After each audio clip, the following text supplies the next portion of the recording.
11, verso 15. O sétimo anjo tocou a trombeta e houve no céu grandes vozes dizendo: o reino do mundo se tornou de nosso Senhor e do seu Cristo, e ele reinará pelos séculos dos séculos. E os 24 anciãos que se encontram sentados no seu trono, diante de Deus, prostraram-se sobre o seu rosto e adoraram a Deus, dizendo: graças te damos, Senhor Deus Todo-Poderoso, que és e que eras, porque assumiste o teu grande poder e passaste a reinar. Na verdade, as nações se enfureceram.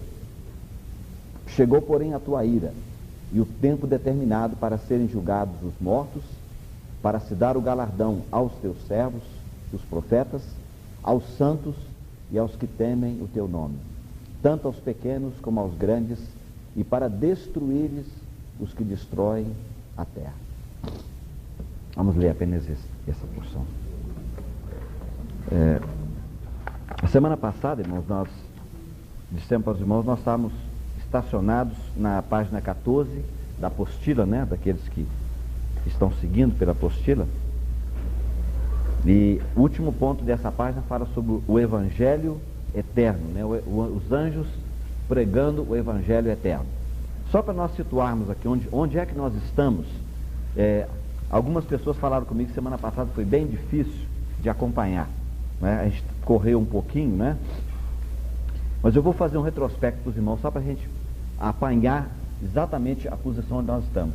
Quando nós começamos a pensar nos detalhes, as coisas começam a complicar. Mas qual é a ordem que nós estamos vendo até aqui? A primeira coisa que nós vimos é que a partir do capítulo 6, versículo 9, é isso? Então nós dissemos para os irmãos que entre o versículo 8 e o versículo 9, ou seja, entre o quarto selo e o quinto selo, tudo dá a entender que vai haver uma mudança de dispensação. Se isso realmente acontecer dessa maneira, então o que nós estamos aguardando hoje é porque nós estamos estacionados no quarto selo. O quarto selo já foi aberto. 1, 2, 3 e 4. Paramos ali. Então a primeira coisa que vai acontecer na cronologia dos acontecimentos do tempo do fim é o arrebatamento dos vencedores. Tá? Então a primeira coisa que vai acontecer. Quando os vencedores forem arrebatados, prestem bem atenção, irmãos, nós não usamos corretamente, Jesus não vem. Nós não estamos esperando a vinda de Cristo nesse sentido, porque alguns irmãos não entendem a palavra vinda. Quando você fala, estou aguardando a parúzia do Senhor, está certo, porque a parúzia, ela inclui uma série de eventos. Entre eles, o primeiro é o arrebatamento, tá certo? Agora, quando você fala, estou esperando a vinda de Jesus, aí essa palavra vinda pode ser o Apocalipse, ou pode ser a palavra epifaneia, que no grego é traduzido às vezes como vinda, tá vendo? Por exemplo, quando Paulo escreveu para Timóteo dizendo que ele vai dar a coroa da justiça que está reservada a mim, não somente a mim, mas a todos que amam a sua vinda. Vinda lá não é parúzia, tá vendo? Esse é o problema do grego que os nossos tradutores traduziram como se fosse tudo igual. Lá a palavra não é parúzia, tá? Lá a palavra, se não estou enganado, é Apocalipse, é o aparecimento do Senhor Jesus. Então, irmãos, quando os vencedores forem arrebatados, o que vai acontecer? Eles vão passar pelos ares, vão desencadear a guerra nos ares, e aí então vem Miguel com seus anjos, e Satanás será expulso dos ares para a terra. Está vendo? Quando ele cair na terra, então a Bíblia diz: ai de vós que habitais na terra, porque Satanás desceu até vós, o diabo desceu até vós, e ele sabe que pouco tempo lhe resta. Ou seja, dentro de 7 anos, ele vai ser lançado no abismo, e vai ser preso durante 1000 anos. Ou seja, aí, agora, nesse momento que ele aparece na terra, então agora ele vai levantar um indivíduo. Quem que é? O sétimo rei. Está vendo? É o sétimo rei. Porque Apocalipse fala que a besta tem 7 cabeças. É isso? 5 já passaram, 1 existia na época que João escreveu, o 7º ainda não veio até hoje. Nós estamos entre o 6º e o 7º. Está vendo? Esse 7º rei, quando aparecer, ele vai fazer muita coisa na terra, a ponto de enganar os judeus. Os judeus vão pensar que ele provavelmente é o Messias que eles estão esperando, e vão fazer pacto de 7 anos com esse rei, que está lá em Daniel capítulo 9, versículo 24 a 27. Só que quando passar a metade do pacto dos 7 anos, ou seja, 3 anos e meio, esse 7º rei vai sofrer uma ferida, a espada de morte, uma ferida mortal, né? Provavelmente ele vai morrer, ou a cabeça vai ser cortada, alguma coisa, não é? Ele vai sofrer um golpe terrível, né? Cortada que eu digo cortar o pescoço do indivíduo, alguma coisa assim, violenta, né? Morte violenta. Aí o que acontece? Ele vai ficar exposto, todo mundo vai ver, e aquele indivíduo vai voltar a viver. Só que quando ele volta a viver, nós dissemos que o anticristo não é o 7º, ele é o 8º. Então, para você ter 8 em 7, não tem outro jeito a explicar, a não ser que aquele corpo que está ali não vai ser levantado com o mesmo espírito que habitava nele. Caso contrário, você tenha 7, ponto final. Mas se você tiver 7 corpos, mas no corpo do 7º rei vai entrar o espírito de alguém que já existiu, aí tudo bem, aí você vai entender que ele realmente é o 8º. Os irmãos estão vendo? Até nisso o anticristo imita Cristo. Não é isso? O 8. Eu disse para os irmãos, lembra? A palavra Jesus, se você somar o valor das letras e Jesus no grego, 888. Que é o número de ressurreição, tá vendo? É o número como diz, é a eternidade, né? Na matemática, né? Deitado é a eternidade, de pé é ressurreição, tá vendo? É Jesus. O nome Jesus, Cristo, Senhor, todos os nomes relacionados com ele têm o fator 8. Se você fizer a decomposição dos valores, você vai encontrar o fator 8. Isso é coisa assim, não tem lei de probabilidade na Terra que possa explicar isso, né? Alguém disse, se você enfiar a mão dentro de uma sacola que tem essas bolinhas que eles jogam víspora, né? Você colocar 10 bolinhas daquela, de 1 a 10. Aí ele diz, qual é a probabilidade? A lei da probabilidade. De você enfiar a mão e tirar a bolinha número 1, assim, às cegas. Aí, bola a bolinha. Aí enfia a mão, tira, bolinha 2, coloca aqui. Bolinha 3, na sequência, de 1 a 10 só. Né? Irmão Christian diz que você não conseguiria escrever o número nessa parede todinha aqui, ó. Tá vendo? Não é de 1 para 1 milhão ou 2 milhões, não. Ele disse, você escreveria um número na parede, a lei da probabilidade. Agora imagina você pegar a Bíblia toda, a Bíblia, de Gênesis a Apocalipse, e você encontrar o fator 7 em todos os nomes, versículos, coisa impressionante. Então, irmãos, o anticristo, ele é o 8º, tá vendo? Quando ele volta a viver, o que ele vai fazer? A primeira coisa, que ele vai descobrir que tem 10 chifres que vão receber poder juntamente com a besta, que são os 10 reis, que alguns acham que é o mercado comum europeu, e esses 10 reis vão receber a autoridade do dragão, que é Satanás, juntamente com a besta, que é o anticristo, por 1 hora, ou seja, por pouco tempo. E aí, então, os dois, Deus incutiu no coração deles que eles vão ter que fazer um trabalho. E esse trabalho é que, quando esse indivíduo aparece, né, se é que, como alguns pensam, que é Nero que vai voltar, então a primeira coisa que vai fazer é que vai queimar a cidade que está edificada sobre 7 morros. E nós sabemos que não tem jeito, na Bíblia é Roma mesmo, né?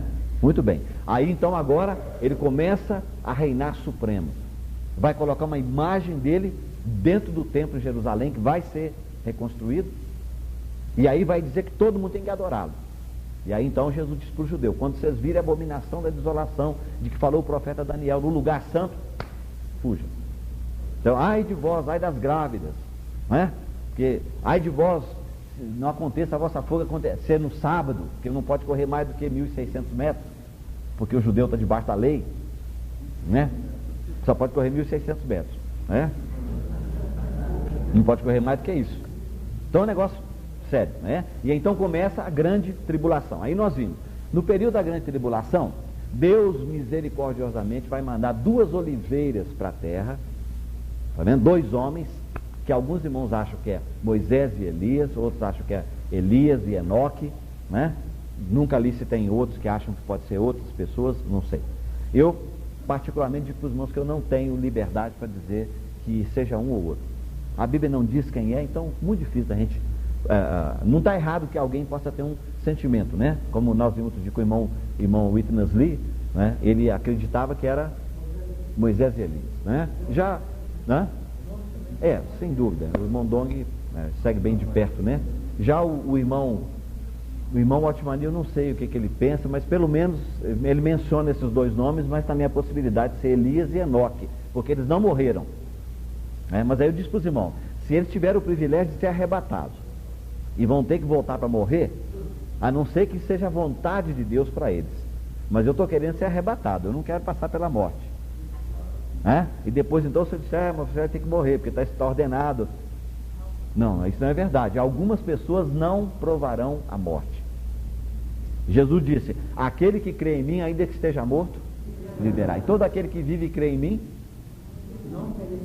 jamais morrerá. Jamais morrerá. Está vendo? Então, se ele falou, aquele que está morto viverá, ou seja, vai voltar a viver, então ele está falando de morto físico. O outro também tem que ser viver fisicamente. Ou seja, Deus sabe que na igreja vai ter um grande grupo que não vai passar pela morte. E não vai ter que morrer. Está vendo? E é aí exatamente que alguns acreditam que o Moisés representa os cristãos que morreram, porque Moisés morreu, né? E o Elias representa os cristãos que vão ser arrebatados.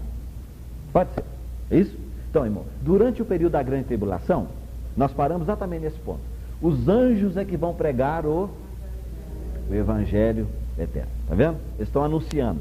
Agora, irmão, esse é um dos pontos mais difíceis que tem para as pessoas. Porque nós estamos tão inculcados com o negócio da graça, que tem irmão que ele acha que no Velho Testamento as pessoas eram salvas pela lei. Você acredita isso?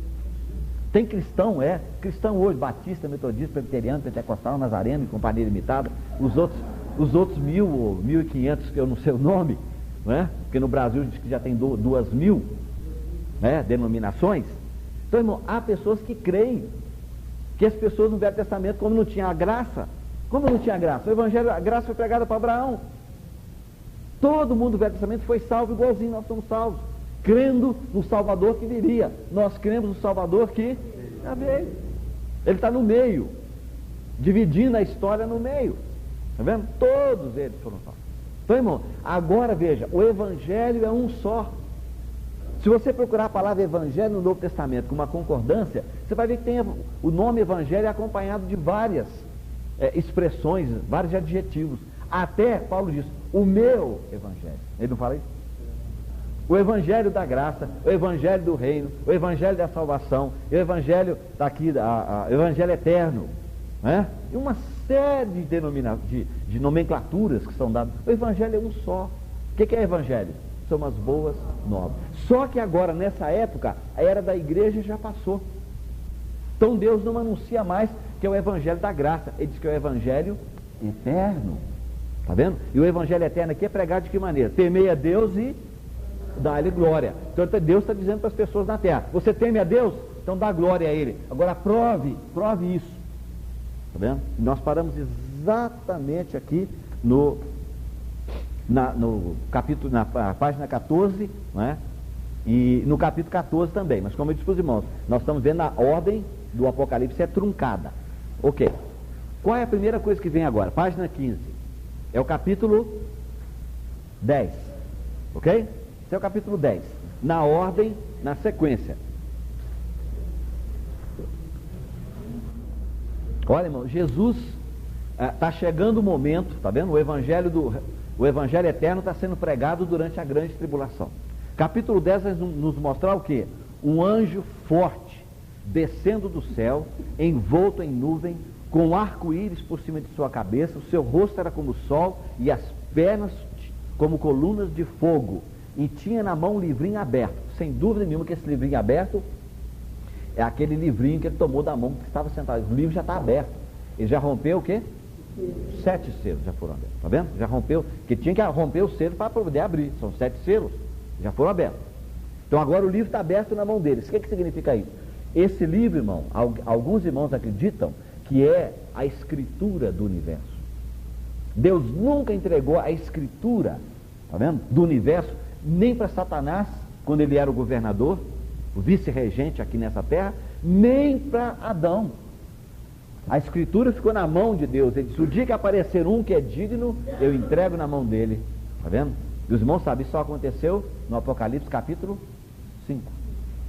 Digno é o Cordeiro de tomar o livro da mão do que está sentado no trono, de romper o seu selo, está vendo? Então essa é a escritura. Agora, não somente ele tem que ter autoridade para romper o selo, mas também tem que ter autoridade para executar o que está escrito lá dentro, porque é um livro, está vendo? E o que está escrito lá dentro, ele tem que ter capacidade e autoridade para poder executar isso. Então agora nós chegamos aqui exatamente nesse ponto. Essa descrição que nós temos aqui desse anjo forte, sem dúvida nenhuma, é a pessoa de Jesus, sem dúvida nenhuma. Acho que o Espírito Santo não usaria essa descrição tão forte para um anjo, para um ser criado, tá vendo? E o que aconteceu? Ele tinha um livrinho aberto, e o que ele fez com o pé direito? Verso 2, pôs sobre o mar, e o esquerdo sobre a terra. Ou seja, então ele veio para dizer o quê? Eu vim para tomar posse, tá vendo? Vim tomar posse. Então agora, terra e mar, pronto, englobou tudo que nós podemos falar desse planeta onde nós vivemos, a terra e o mar. E aí então ele bradou com grande voz, como ruge um leão, e quando bradou, desferiram os 7 trovões das suas próprias vozes. Logo que falaram os 7 trovões, eu ia escrever, mas ouvi uma voz do céu dizendo: guarde em segredo as coisas que os 7 trovões falaram e não as escrevas. Então o anjo que vinha em pé sobre o mar e sobre a terra levantou a mão direita para o céu e jurou por aquele que vive pelos séculos dos séculos, o mesmo que criou céu, terra e mar e tudo quanto neles existe. Já não haverá demora, mas nos dias da voz do 7º anjo, quando ele estiver para tocar a trombeta, cumprir-se-á então o mistério de Deus, segundo ele anunciou aos seus servos os profetas. Né? E ouvi ainda uma voz do céu, que estava de novo falando comigo, dizendo: vai e toma o livro que se acha aberto na mão do anjo, em pé sobre o mar e sobre a terra. Fui, pois, ao anjo, dizendo-lhe que me desse o livrinho. E ele então me falou: toma-o e devora-o. Certamente ele será amargo ao teu estômago, mas na tua boca doce como mel. Tomei o livrinho da mão do anjo e o devorei. E na minha boca era doce como mel. Quando, porém, o comi, meu estômago ficou amargo. Então me disseram: é necessário que ainda profetize a respeito de muitos povos, nações, línguas e reis. Então, os irmãos, lembram que nós dissemos? Como é que foi mencionado o sétimo anjo, é isso? Aqui, ó. Verso 7, nas dias da voz do 7º anjo, isso está no capítulo 15, verso 15. Então, a primeira parte do Apocalipse inclui até o capítulo 11. Quando ele diz: importa que você profetize de novo, é do 12 para frente. Então, irmãos, capítulo 10 está mostrando exatamente esse momento, né? Do Senhor Jesus dizer: agora estou vindo para tomar posse. Estou vindo para tomar posse. Então, veja, ainda não diz que ele desceu do trono, do céu, sem dúvida. Ele está no céu ainda. Isso aqui é uma figura dizendo o seguinte: que chegou o momento em que ele vai descer para tomar posse. Agora, os irmãos lembram, por que nós não vamos comentar de 11 até 14? Do 11, de 1 a 14? Né? Porque a parênteses, nós já vimos que isso aqui acontece na época da grande tribulação. Já vimos isso semana passada. Os irmãos estão entendendo? Por causa do momento que nós temos algumas partes do Apocalipse estão, não é? A ordem cronológica não está correta, não é isso? Muito bem, então nós vamos direto agora para onde? Capítulo 11, versículo 15, né? 7ª trombeta.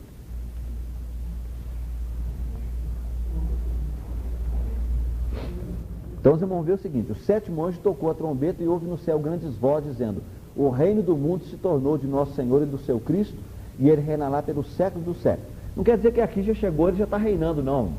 É porque o 7º anjo vai tocar a trombeta, não acontece nada. Os irmãos lembram do 7º selo? Quando o 7º selo foi aberto, o que aconteceu? Houve silêncio no céu por meia hora. Não é isso? Então, o 7º selo introduziu as 7 trombetas. 7º selo, as 7 trombetas. Agora a 7ª trombeta vai incluir as 7 taças, está vendo? Então, aí sim, quando a 7ª taça for derramada, é que vai se cumprir exatamente na realidade que o Senhor, não é? O mundo se tornou, o reino do mundo se tornou do Senhor, do nosso Senhor e do seu Cristo.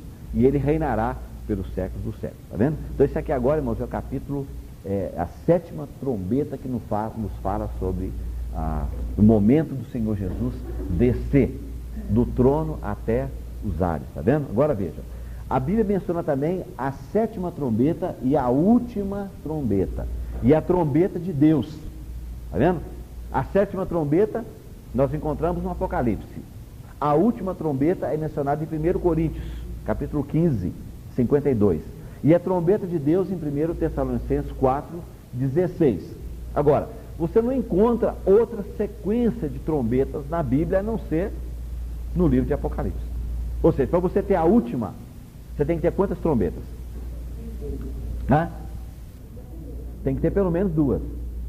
Você pode ter a primeira e a segunda se torna a última. Está vendo? Mas você não tem essa sequência. Você tem no Antigo Testamento duas trombetas de prata, mas não a primeira e a segunda. As duas trombetas eram tocadas simultaneamente. Tá? Então não tem nada a ver com aquela trombeta do Velho Testamento.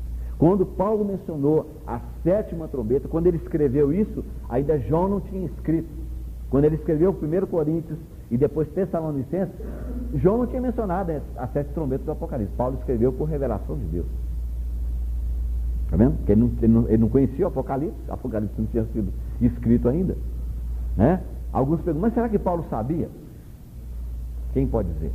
Se ele sabia todos esses fatos, ninguém pode dizer se ele sabia ou não. Né? Então, irmãos, a sétima trombeta no livro de Apocalipse é a última trombeta de 1 Coríntios. Está vendo? Agora, o que vai acontecer? Em 1 Coríntios 15, 52, quando for tocada essa última trombeta, o que vai acontecer? Os mortos ressuscitarão e os vivos serão transformados num abrir e fechar de olhos. Agora vocês estão vendo? Veja, aqui está a grande dificuldade. As pessoas não conseguem ver que o arrebatamento é em duas etapas. Né? Porque nós estamos tão acostumados a ouvir que a igreja toda é arrebatada ao mesmo tempo, não importa como é que os cristãos estejam, né? No momento que ele for arrebatado, então ele vai ser transformado. Cristão carnal, mundano, irresponsável, ele vai ser transformado. Negativo, não existe isso não. Ou você está preparado, ou então você vai ficar. É sério, está vendo? É sério, muito sério. Né? Agora veja, se a palavra de Deus diz que é na última trombeta que os mortos ressuscitarão, e nós já vimos que quando é tocada a sétima trombeta, que é a última trombeta, o que já passou? A grande tribulação. Então isso significa que parte da igreja passa pela grande tribulação. Tá bom? Olha, isso faz uma diferença na vida de muita gente que você nem imagina. Eu sei o que fez na minha vida.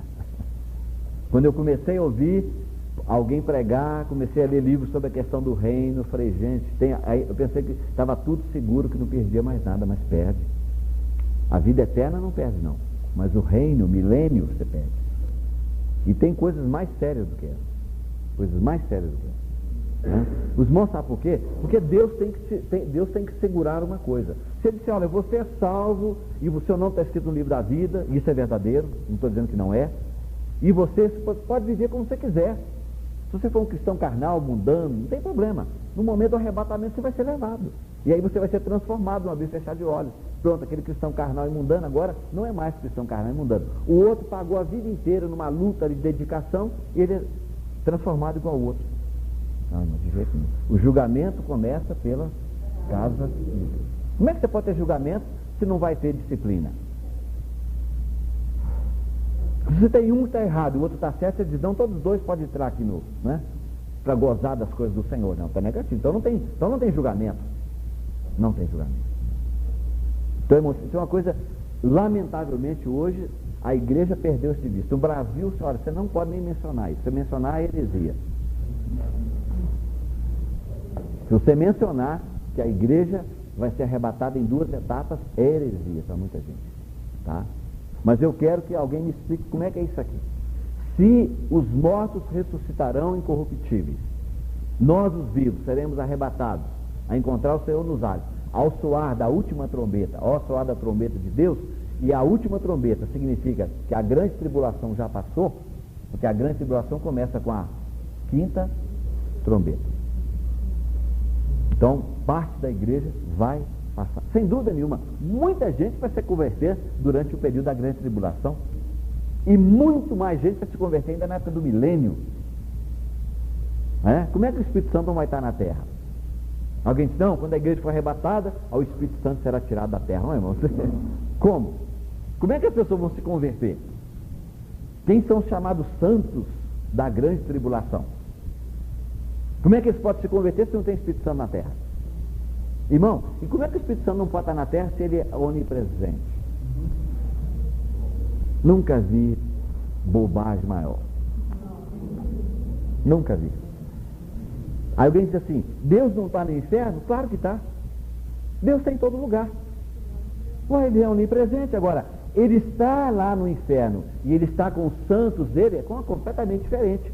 Mas você dizer que Deus não está lá, que Deus não está sabendo, porque se ele não está lá, não está sabendo o que está acontecendo lá. Mas a Bíblia diz que os ímpios vão sofrer eterna perdição perante a face do nosso Deus. Está escrito aqui em Apocalipse.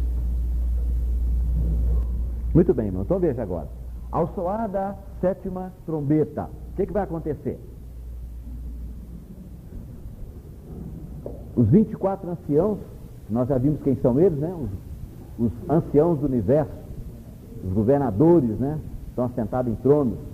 Aí diz assim, verso 18: na verdade as nações se enfureceram. Chegou, porém, a tua ira, tá vendo? Isso é relacionado com os ímpios, e o tempo determinado para serem julgados os mortos. Isso aqui é relacionado principalmente com o trono branco.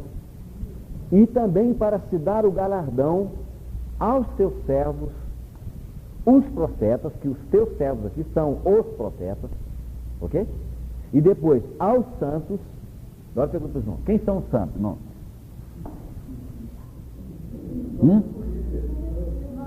São todos os cristãos, ok? E os que temem o seu nome, quem são?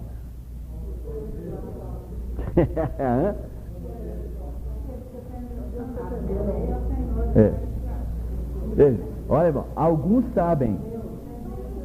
Irmão, alguns sabem. Vamos ver. Chegou o tempo de dar o galardão, a recompensa. Não tem nada a ver com vida eterna, com salvação, não. Que é galardão, recompensa. A quem?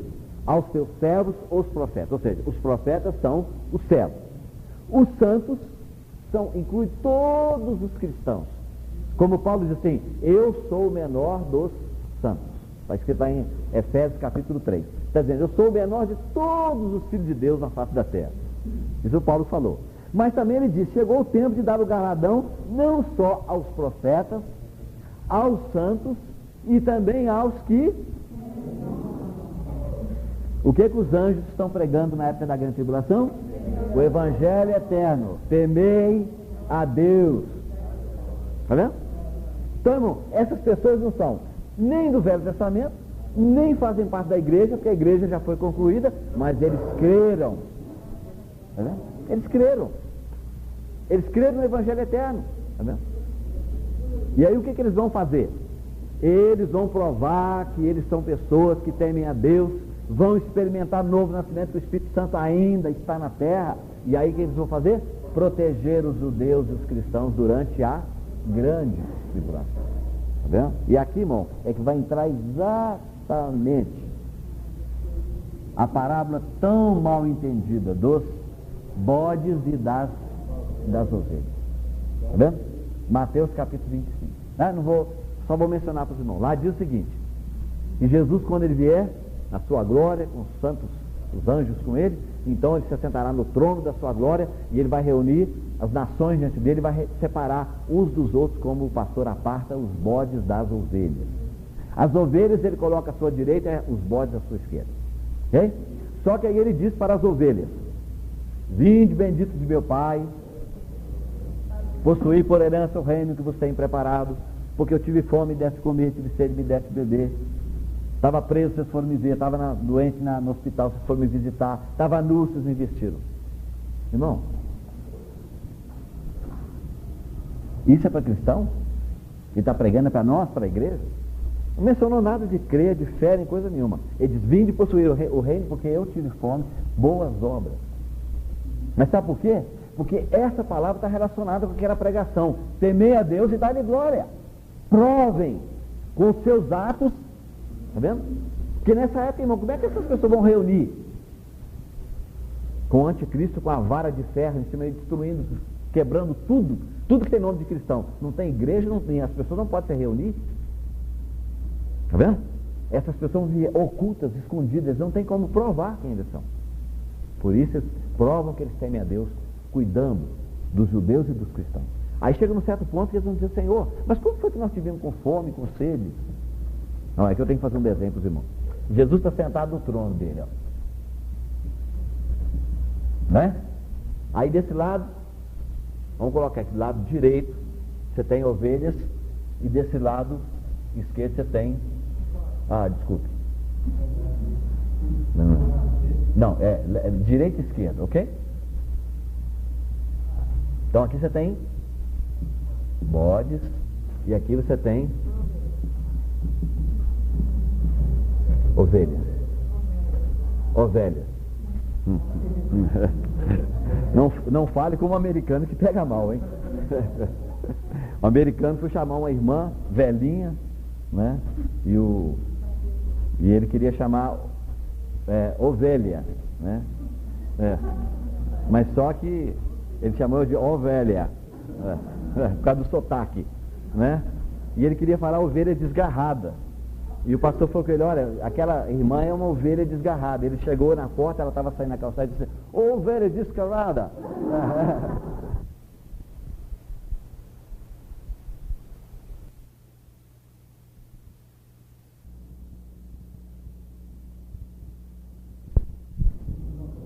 Tá? Sim?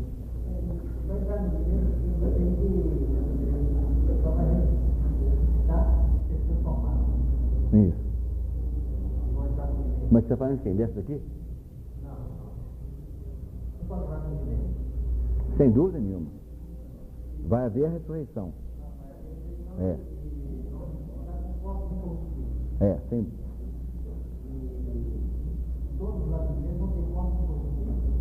Todos? Você fala? Não, você está falando desses que ressuscitaram. Não, só um minutinho, nós vamos chegar nesse ponto aí, tá? Deixa eu só terminar isso aqui, nós vamos chegar lá. Então nós vamos correr na frente e vamos ficar aqui para trás, ó. Então veja bem, irmãos, o que eu quero dizer é isso. Quando Jesus falou com as ovelhas, eu tive fome, né? Vocês me deram de comer, tive sede, vocês me deram de beber e tal. Aí o que as ovelhas vão dizer?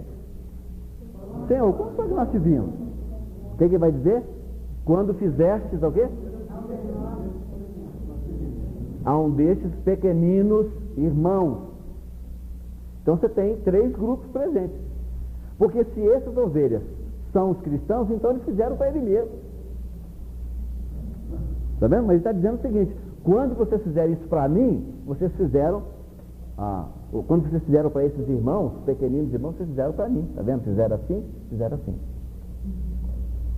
Então esses irmãos que estão aqui são judeus, né? E cristãos que ficaram durante o período da grande tribulação. Ok? Então, irmãos, isso é Mateus capítulo 25. Nós pregamos e dissemos que isso aí é separação dos crentes e não crentes. Num sentido é. Mas isso aqui não é julgamento da igreja. Está escrito lá em Mateus 25, que ele vai reunir as nações diante dele. Nações na Bíblia é gentios. A Bíblia nunca mistura a palavra gentios ou nações para a igreja. O mundo é dividido em gentios, judeus e igreja. Todos nós sabemos disso. Não é? Então, irmãos, esse é o momento do julgamento, veja, das pessoas que ouviram a pregação do Evangelho eterno. Está vendo? Aí chegou o finalzinho dos 7 anos da grande tribulação. Então Jesus agora, ele vai julgar essas pessoas. Agora, a pergunta do irmão. Quando Jesus vem, agora sim, ele está descendo do trono, ele está no trono, não é isso? E a palavra de Deus diz que ele vai descer até as nuvens, né? A mesma coisa, os ares ou as nuvens, tá? Aqui ele vai ficar parado. Então é invisível. Por quê? Quando ele subiu, a Bíblia diz que ele estava no Monte das Oliveiras, Monte das Oliveiras, e aí a palavra de Deus diz que ele subiu visivelmente até as nuvens. Aí uma nuvem ocultou Jesus dos olhos dos que estavam, né, no pé do monte ali. Ele não chegou no trono ainda. Aí vem a segunda etapa, das nuvens até o trono. Aí o anjo que apareceu disse: varões galileus, esse Jesus que foi recebido no céu, ele há de descer assim como para o céu o vistes vir. Ou seja, a volta dele como é que é? Do trono até as nuvens, invisível, e depois das nuvens até a terra visível. Tá vendo? Então aqui agora veja, antes desse acontecimento, né, na verdade, antes desse acontecimento, Jesus desce até as nuvens. Aí os mortos, tá? Os cristãos que morreram, né? Bem, aqui, devo abrir um parênteses para os irmãos. Alguns autores acreditam que só quem faz parte da primeira ressurreição são os cristãos que morreram como vencedores. Ou seja, só a virgem prudente é que ressuscita. Tá? Aí isso fura o ensinamento que nós temos ouvido a respeito das virgens prudentes e virgens imprudentes, que são cristãos que morreram. Tá? Então, alguns acreditam que nem todos os cristãos vão ressuscitar ao mesmo tempo. E é por isso que quando chega lá no juiz do trono branco, no capítulo 20, diz que foram abertos também o livro das obras e o livro da vida. Mas se não tem nenhum crente lá, para que abrir o livro da vida? Então alguns acham que são pessoas que não ressuscitaram, vão ficar o período do milênio todinho sem ressuscitar. Né? Não, eu não sei. Aí eu vou deixar em aberto para os irmãos, tá certo? Só mencionando que existem autores que creem dessa maneira. Ok, irmão? Então olha, o que vai acontecer aqui? Os mortos ressuscitarão primeiro. E depois nós, os vivos, os que ficaram, seremos arrebatados a encontrar o Senhor nos ares. Tá vendo? Então aqui nos ares, nas nuvens, Jesus vai reunir todos os cristãos que morreram, tá vendo? Todos que morreram, os que foram arrebatados no início, que é o que nós estamos vivendo nessa área, que podemos fazer parte disso ou não, tá certo? E vamos descer com ele do trono até as nuvens. E os vivos que sobraram da grande tribulação vão ser arrebatados para encontrar com o Senhor nos ares. Está vendo? Então aqui nos ares vai acontecer o tribunal de Cristo. E aí então ele vai julgar a igreja. Exatamente. Esse versículo 18, então vai chegar o tempo dele dar o galardão aos santos, aos profetas e aos santos. Está vendo? E esses que temem o seu nome, pequenos e grandes, são exatamente os bodes e as ovelhas. Nós estamos mencionando aqui, esse fato aqui. Ou seja, especificamente as ovelhas. Tá? Não, todos dois são gentios. Porque lá diz que é nação que vai reunir diante dele. Não, aí está escrito lá, diz que eles vão ser lançados no inferno, preparados para o diabo e seus anjos.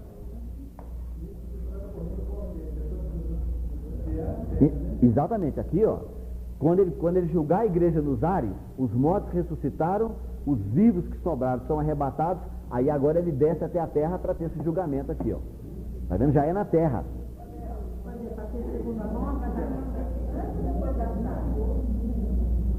Aí antes da ação. Nesse arrebatamento aí vai subir um grupo cristão, vencedores, e pode ficar alguns. Não só um minuto. Como é que é? Nesse arrebatamento vai um grupo vencedores. O primeiro ou o segundo? Digamos que ficaram alguns que não são vencedores. Essas virgens imprudentes que dormiram não vão fazer parte da grande tribulação, só que são vivos? Só. Quem morreu, morreu. Ele não pode voltar. Grande tribulação é só para quem está vivo. Então alguns preferem morrer agora.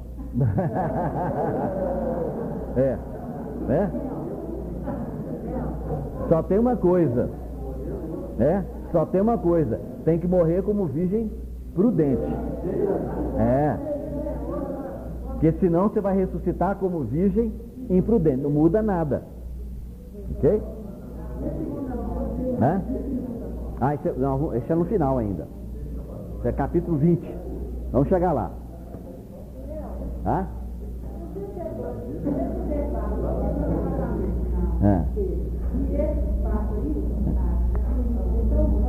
Então, foram arrebatados para Deus e para o seu trono. Estão no trono. Está vendo? Ainda não. Irmão, olha bem onde é que nós estamos parados. Nós estamos parados, o que está acontecendo? Nós estamos examinando o que vai acontecer no final da grande tribulação. No final da grande tribulação, tá vendo? Então, 7 anos passaram. Então, o que vai acontecer agora? Jesus desce do trono, junto com os vencedores que foram arrebatados no início. É o privilégio deles, porque eles podem chegar no céu. Por quê? Porque eles têm corpos glorificados, incorruptíveis. Tá vendo? Quando no momento que eles são arrebatados, eles recebem esse corpo. Aí eles descem com o Senhor Jesus do trono até os ares. Aí o Senhor primeiro ressuscita os que morreram, arrebata os vivos que ficaram, e todo mundo é juntado ali nos ares. E então a casa de Deus vai ser julgada. Então o Senhor agora vai determinar todo mundo, quem deve entrar no milênio e quem não deve, quem pode entrar, quem não pode, quem vai reinar com ele e quem não vai reinar. Quando isso acabar, aí então agora ele vai descer. Qual é o próximo ponto? Vamos ver. Hã? Não, todos não. Os ímpios ressuscitam mil anos depois. Sim, pois é que eu disse para os irmãos, eu estou dizendo, esse ponto de vista aqui, de que nem todos ressuscitam, é alguns irmãos que pensam dessa maneira, tá certo? Mas não estou dizendo que é o que eu penso, nem estou ensinando para os irmãos o seguinte, eu estou dizendo o seguinte, que no momento que Jesus descer do trono até os ares, todos os mortos em Cristo vão ressuscitar. É isso que eu estou dizendo para os irmãos. Esqueça se uma parte ressuscita ou não, tá? Isso é porque alguns irmãos já conhecem e é bom a gente mencionar. Então aí a situação é aquela que na hora que houver ressuscitar o estabelecimento do milênio, quem não vai participar do milênio não deverá for na vida. Exatamente. Agora só tem uma coisa, irmãos, veja. Se Jesus vai descer aqui, tá certo? Do trono até as nuvens, ele vai arrebatar a igreja. Então veja bem, os que foram levados primeiro são chamados na Bíblia de primícias, tá vendo? Ou first fruits, quer dizer os primeiros frutos. Essa é a palavra primícias. Você planta a semente ao mesmo tempo no campo, mas depois, quando você chega lá algum tempo depois, você descobre que algumas sementes elas brotaram e cresceram e produziram frutos primeiro do que os outros. Tá vendo? Essa é a verdade. Nós somos salvos talvez ao mesmo tempo, tivemos a mesma oportunidade, mas alguns amadurecem mais depressa que os outros. Tá vendo? São chamados de primícias. Esses são arrebatados aqui. Esses aqui agora não são chamados de primícias, são chamados de colheita. De colheita. Tá vendo? Ou ceifar. Né? O Senhor vai ceifar. Onde é que eles estão? Então, vamos ver. Capítulo 14.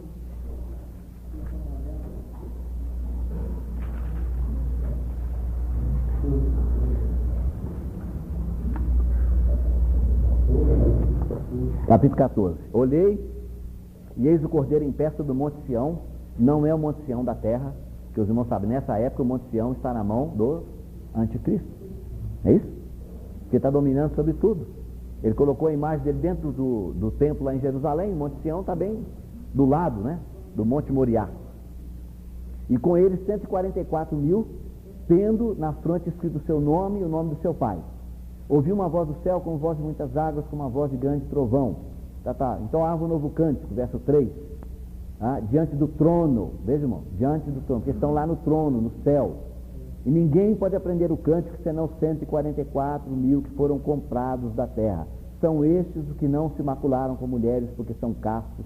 São eles os seguidores do Cordeiro, por onde quer que vá. São os que foram redimidos dentre os homens, primícias para Deus e para o Cordeiro. E não se achou mentira na sua boca, não tem mácula. Então isso aqui está se referindo a essas primícias aqui que estão lá no trono, estão diante do trono com o Senhor Jesus, ok? Essas são apenas mencionados de passagem para nós aqui, onde eles estão. Agora, vamos ver onde é que estão esses que vão subir aqui para as nuvens. Os irmãos vão ver que a linguagem muda completamente diferente. Aí vem a pregação do Evangelho Eterno, né, que eu disse para os irmãos, que é durante a grande tribulação. E agora,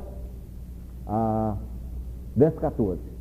Olhei, e eis uma nuvem branca, veja, não está vendo? Do trono até, está vendo? As nuvens. Então, uma nuvem branca, e sentado sobre a nuvem um semelhante a filho de homem, tendo na cabeça uma coroa de ouro e na mão uma folha. Está vendo? E outro anjo saiu do santuário, gritando em grande voz para aquele que se achava sentado sobre a nuvem: toma a tua foice e ceifa, pois chegou a hora de ceifar, visto que a seara da terra já amadureceu. E aquele que estava sentado sobre a nuvem passou a sua foice sobre a terra, e a terra foi ceifada. Os irmãos estão vendo? Essa figura que nós temos aqui são dos cristãos dos que ficaram. Não se refere aos mortos, são apenas os cristãos que ficaram. Tá bem? Então chegou agora a época da colheita.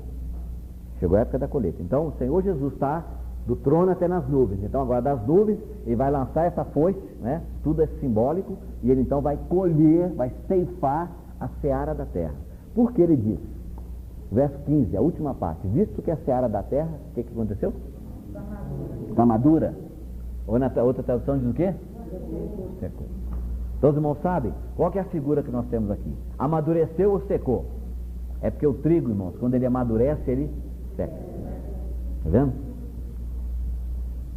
Qual que é a lição que tem para nós aqui, irmãos? Se o cristão é o trigo, e o trigo, quando ele amadurece, ele seca, o que significa isso?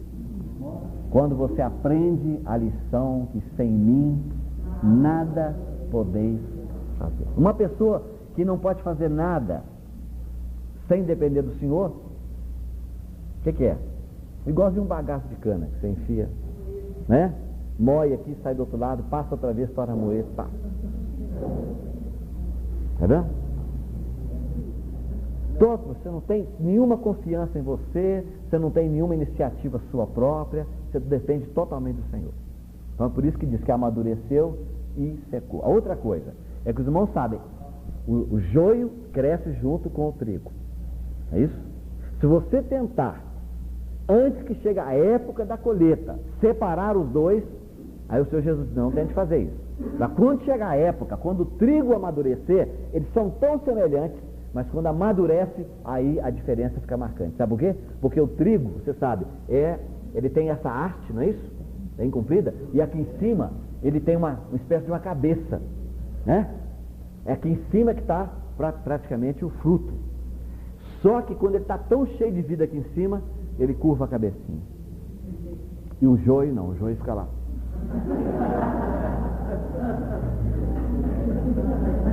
É? Que o irmão Christian, né? O irmão Christian brincava e dizia o seguinte, que isso aqui em inglês, o eu é o, né? I. Você nunca usa a palavra eu em inglês com letra minúscula, por exemplo, assim, né? Nunca. Você só usa assim. Então ele disse, esse é o eu endurecido. Eu não me dobro, estou sempre em pé. Ele diz que um dia o Espírito Santo vem aqui, dá uma pancada aqui na barriga do eu, aí ele passa a ser assim, ó. Aí não mais eu, mas Cristo. É o ser do Cristo, né? É verdade, é a verdade. Então, irmãos, olha, alguns perguntam, isso quer dizer então que se a seara da terra amadureceu, então todos que estiverem vivos aqui amadureceram? Parece dar a entender isso aqui, irmão, parece dar a entender, mas eu não sei. Aí nós vamos ver que tem um problema ainda mais na frente. É isso? Porque não parou na primícia, aqui você tem a colheita, mas depois você vai descobrir que ainda tem o rabisco ou restinho. Tá vendo? O que é isso?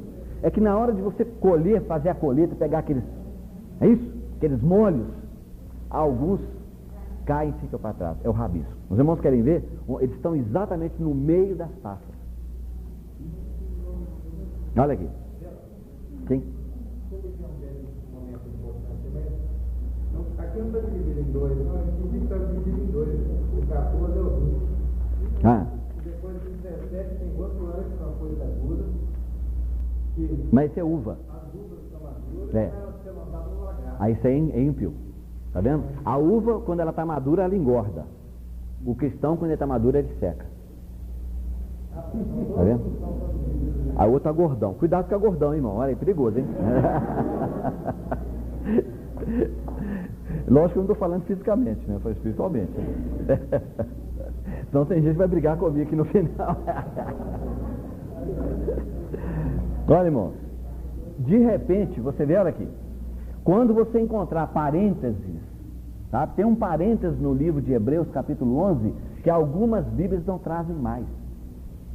Sabe? Quando você abre um parênteses assim, ó, isso é coisa séria. Tem um parêntese aqui, que o Espírito Santo abriu no capítulo 11, ele está falando lá sobre os heróis da fé, de repente ele abriu um parêntese, porque parece que ele não estava aguentando, tá? E ele diz assim, homens dos quais o mundo não era digno.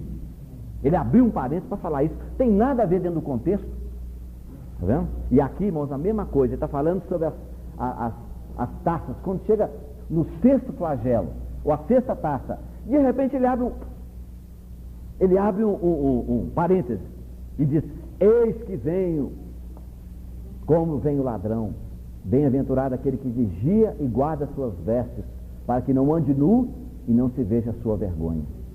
Tá vendo? Tem nada a ver com o texto, absolutamente. Está falando aqui que o sexto flagelo, a sexta taça, quando ela foi derramada, aí diz que ele viu sair da boca do dragão, que é Satanás, e da boca da besta e do falso profeta, 3 espíritos imundos, eles vão reunir os reis da terra para a grande batalha do Armagedon. Está aí no versículo 16. Então os ajuntaram num lugar que em hebraico se chama Armagedon. Aí entre o versículo 15, o 14 e o 16, o Espírito Santo abre. Aí alguns dizem, quem que é isso aqui? Ainda são pessoas que ao passarem pela ceifa ainda ficaram para trás. Por quê? Porque não estavam maduros. Como é que o Senhor Jesus pode colher o trigo se ele não está maduro? Se ele declarou que a diferença entre o trigo e o joio é que ele tem que amadurecer para que a cabeça... Os irmãos sabem, quando você curva a cabeça, na Bíblia significa submissão. Nosso problema todinho é esse, é submeter à vontade de Deus. Nós não queremos submeter à vontade de Deus. Esse que eu... Né?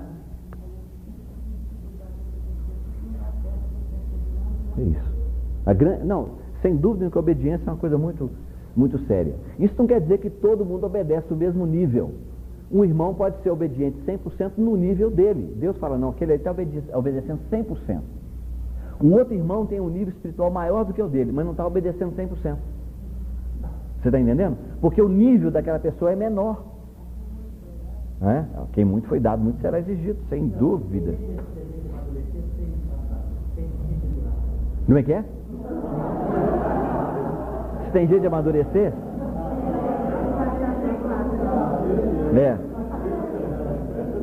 Irmão, olha. Hoje você tem tribulações.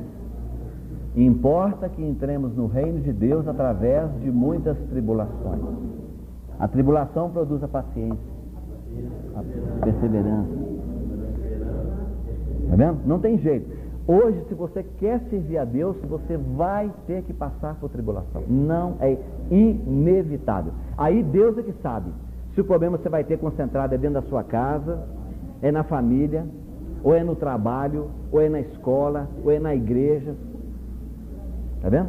Mas olha, você não escapa, irmão. Pode ser a pessoa, não tem esse negócio de dinheiro, de situação financeira, a pessoa pode ser rico, milionário, Deus arranja um jeitinho, vai lá e belisca o indivíduo mesmo. Não escapa. Não, mas o indivíduo ele não pode passar aperto, não passa, irmão. Você vai ver, Deus arranja um jeitinho de tocar naquela pessoa. Como disse o irmão Stephen Const, estava pregando nos Estados Unidos sobre essa questão de entrar no reino. Aí os americanos disseram, irmão, mas nós vivemos num país onde não tem perseguição religiosa, e como é que nós vamos então amadurecer dessa maneira? Ele falou, irmão, tente servir a Deus com honestidade. Tente, falou com ele. Tente obedecer a palavra de Deus como ela diz. Aquilo que você viu na palavra de Deus, não, isso aqui eu tenho que praticar. Pratique para você ver. Você vai ver que a própria igreja vai te perseguir. Os próprios irmãos vão te perseguir. Não tem jeito. Entendeu? Você vai passar por tribulação, não tem jeito. Agora, se você não quiser passar por essa tribulação aqui, nesse momento, você vai passar lá. Então, irmãos, olha, há um irmão sábio na história da igreja, que eu não consigo lembrar o nome de quem é, mas eu li essa frase dizendo o seguinte, que o cristão carnal é a pessoa mais tola que existe. Porque ele vai ter que se tornar uma pessoa espiritual a trancos e barrancos.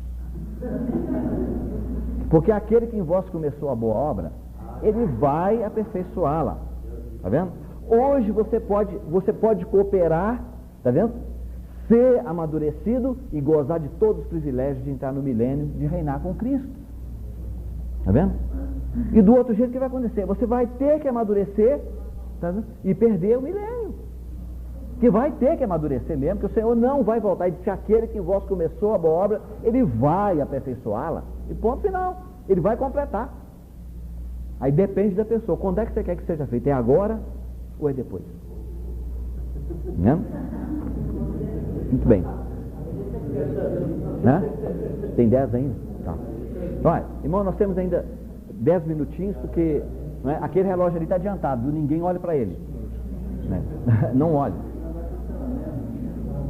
Não olhar à direita, na minha esquerda. Ok. Agora, irmãos, vejam. Nós estamos aí no capítulo 15, não é isso?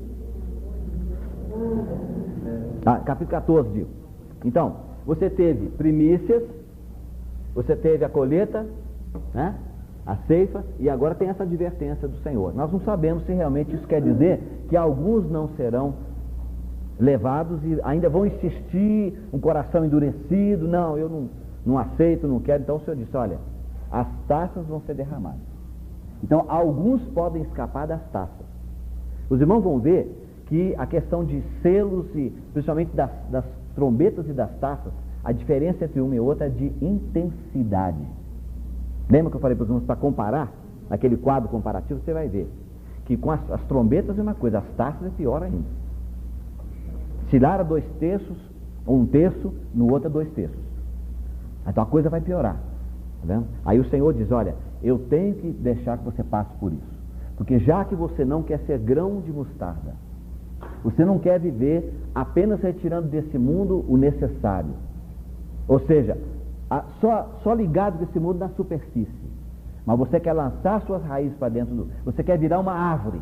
Você quer ter uma vida estabilizada. Eu quero ter uma posição nesse mundo. Então tudo bem, pode ficar. Mas eu vou ter que derramar as taças para poder arrancar você. Tá vendo? Aí eu vou ter que colocar essa dinamite.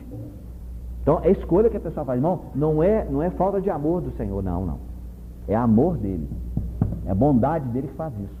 Tá vendo? Caso contrário, você não soltaria de jeito nenhum. Então ele age dessa maneira conosco. Não é isso? Muito bem. Então aí quando você termina, o irmão lembrou ali, o versículo 17 e até o 20, ele não tá, isso aqui é apenas um quadro que ele está dando, mas isso só vai acontecer lá na frente. Os irmãos querem ver? Verso 19. Então o anjo passou a sua foice na terra, vindimou a videira da terra e lançou-a no grande lagar da cólera de Deus. E o lagar foi pisado fora da cidade, e correu o sangue do lagar até os freios dos cavalos, numa extensão de 1.600 estádios. Agora veja bem, se na sua Bíblia tem referência bíblica, você vai pular exatamente para Apocalipse 19 e verso 15. Quer ver? Pode ver lá. Porque isso vai acontecer lá na frente. Vamos querer ver? É quando Jesus desce. Isso aqui é exatamente a batalha do Armagedon. Sai da sua boca uma espada afiada para com ela ferir as nações, e ele mesmo as regerá com cetro de ferro, e pessoalmente pisa o lagar do vinho do furor da ira do Deus Todo-Poderoso. Claramente o que está escrito lá. Só que aquilo que está lá não acontece naquele momento. Está vendo? Ainda algumas coisas vão ter que acontecer. Ok? Só para mostrar para os irmãos. Agora, quando você abre, acabou o capítulo 14, quando você entra no 15, o que você tem? 7 anjos com as 7 taças, né? Isso. E depois, verso 2: vi como que um mar de vidro mesclado de fogo, e quem? E os vencedores da besta. Olha, irmão, são tantas informações que nós temos de que há pessoas que são vencedores da besta, tem que ser cristão.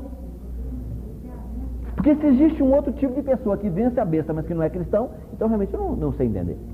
São vencedores da besta, da sua imagem, do número do seu nome, que se achavam em pé no mar de vidro, tendo harpas de Deus. Agora, eles entoam o cântico de Moisés, mas aquele cântico lá do capítulo 14, que diz aqui, ó, verso 3, entoavam um novo cântico diante do trono, e ninguém mais podia aprender esse cântico. Esse não, esse só os vencedores que foram arrebatados, só as primícias é que pode cantar esse cântico. Então agora, onde é que estão todos os vencedores? Os que foram arrebatados do início, os que passaram pela grande tribulação, os que ressuscitaram, todos eles estão reunidos agora no mar de... Tá vendo? Estão lá no mar de vida. Agora, não sabemos se realmente alguns ainda ficaram para trás, que são esses mencionados no capítulo 16. E aí, então Deus vai mandar os flagelos, né? As taças, né? 7 taças da ira de Deus. Ok? Aí os irmãos podem ler esse trecho, nós não vamos nos deter nesse ponto, não é isso? E aí, irmãos, qual é a próxima coisa que acontece? Na cronologia, na ordem, na sequência dos fatos, depois que você passa as 7 taças que são derramadas na terra, aí cai a cidade de Babilônia. Porque nós já estudamos o capítulo 17, não já é isso? Sobre o anticristo, sobre a prostituta sendo montada sobre a besta, já vimos o capítulo 17. Aí você pula do 16 para o 18. Então agora o trono da besta, esse trono da besta que é simbolizado pela cidade de Babilônia. Então ela é destruída num abrir e fechar de olhos, num momento. Tá vendo? Essa é a cidade de Babilônia, está sendo reedificada hoje. Tá vendo? Capítulo 18. E aí então você vai para o capítulo 19, e aí você tem os aleluias no céu, né? Aí você tem os aleluias. Ainda, irmão, Jesus ainda não desceu, veja, da nuvem até a terra. Está nos ares. Mas agora, no capítulo 19, versículo 11, vi o céu aberto, e eis um cavalo branco, seu cavaleiro se chama fiel e verdadeiro, e julga e peleja com justiça. Seus olhos são como chama de fogo, na sua cabeça há muitos diademas. Tem um nome escrito que ninguém conhece, senão ele mesmo. Está vestido com um manto tinto de sangue, e o seu nome se chama o Verbo de Deus. Seguiam-no os exércitos que há no céu, montando cavalos brancos com vestiduras de linho finíssimo, branco e puro. Preste bem atenção. Versículo 8, do mesmo capítulo. Pois lhe foi dado vestir-se de linho finíssimo, resplandecente e puro, porque o linho finíssimo são os atos de justiça dos santos. Então aqui, irmão, não é anjo, santos. São cristãos. Está vendo? Vencedores, que vão descer com ele montados em cavalos brancos, e dessa maneira eles acompanham o Senhor Jesus. E aí então ele desce para a batalha chamada do Armagedon.